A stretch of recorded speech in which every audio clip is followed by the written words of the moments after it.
Hey South San Francisco High School community, what is this, or these? While these questions have an easy answer, the more important questions we'd like for you to really think about is this offensive? What have Indigenous people said about it? And what does it truly mean to honor Native Americans?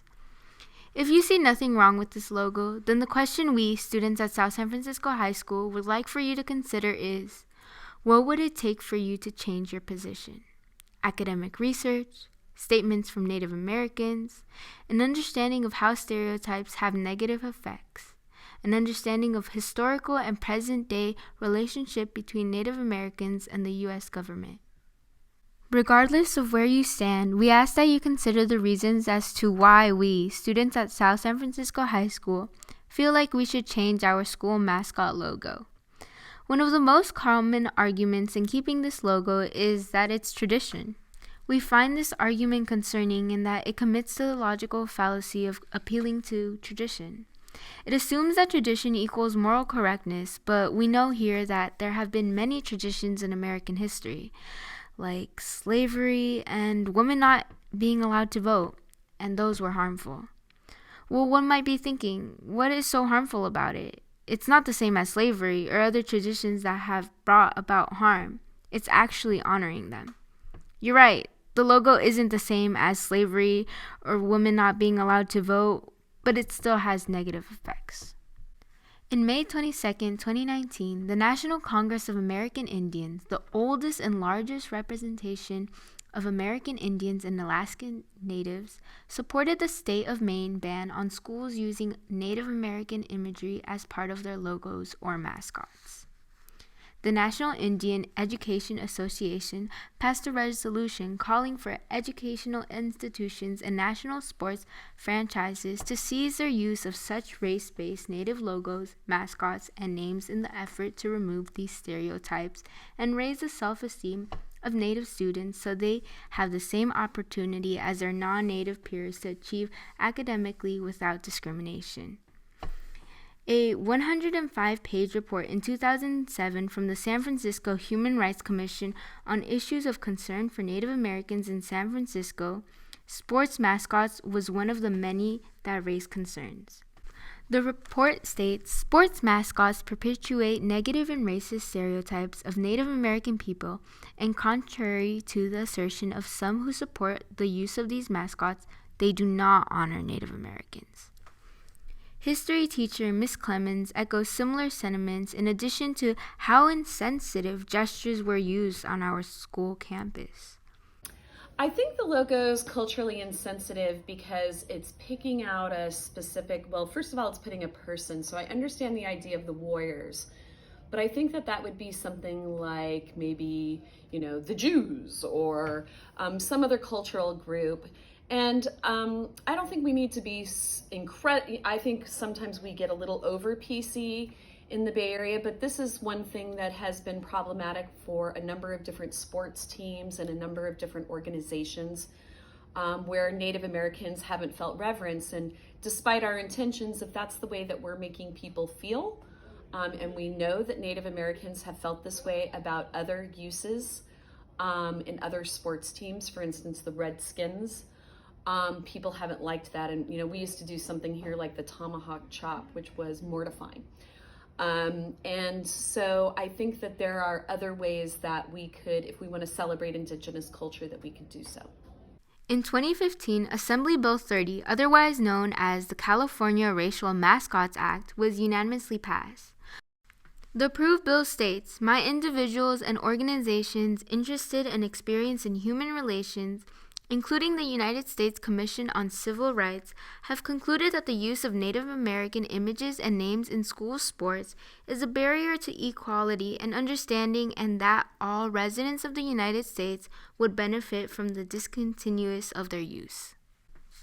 This law has been in effect since 2017, and yet staff and students have noticed in 2019 and in the 2020 school year an uptick in the use of the logo being used in various forms. This would mean that our school is in violation of state law.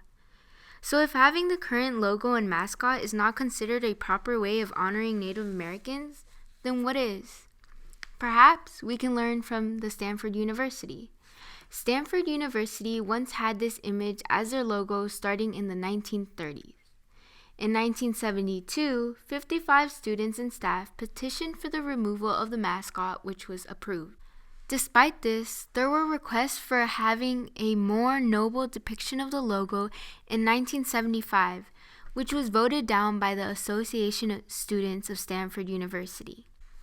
The removal of the logo and mascot was part of a larger discussion of proper representation and ways of honoring Native American people and history. Through student advocacy and support from Native American staff and non-Native American allies, Stanford also held powwows that lasted for multiple days in which Native American tribes could display and express their authentic selves, and they are different from one tribe to the next, instead of being frozen in this one singular image. It functioned as a means to offset stereotypes and misunderstandings about Native American people as monolithic people and that they are incapable of existing in the modern world. This was established in 1971 and has since become an annual event. They have also received the blessings from the Muwekma Ohlone tribe since 1997. After decades of advocacy and despite the implementation of ethnic studies across many campuses in the United States as a byproduct of the civil rights movement in the 60s, Stanford offered their first Native American study course in 1992. Today, students of all ethnicities and backgrounds continue to fight for an education that is reflective of all people and genuinely inclusive.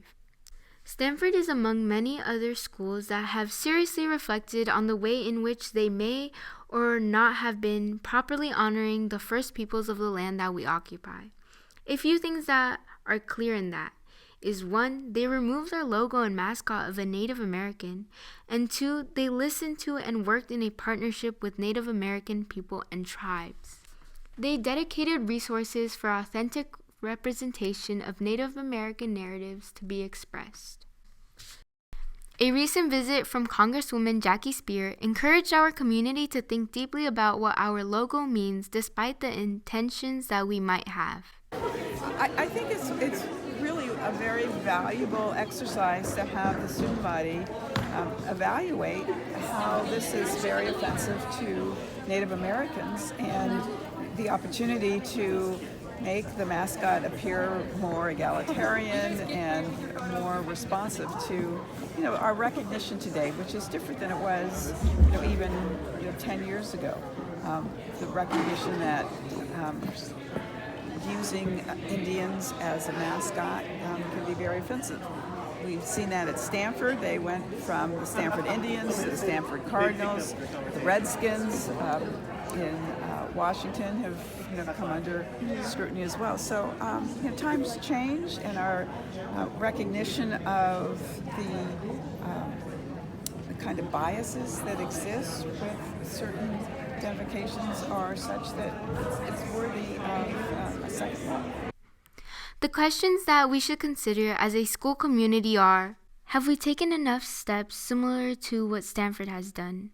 Do we have an established partnership with local tribes? Do we really know about the rich culture and history of Native Americans? Do we, as an extension of the U.S. government, contribute any of the money we make from merchandise to communities that are still suffering and are affected by displacement? If you made it this far, then you deserve a small congratulations. That means that you embody the values that we seek and uphold as a community. We are part of a community in which we have members that value empathy, a growth mindset, problem solving, and diversity. Taking the proper steps to honor Native Americans encapsulates all these values. Perhaps we start by honoring the requests of Native Americans and removing our logo.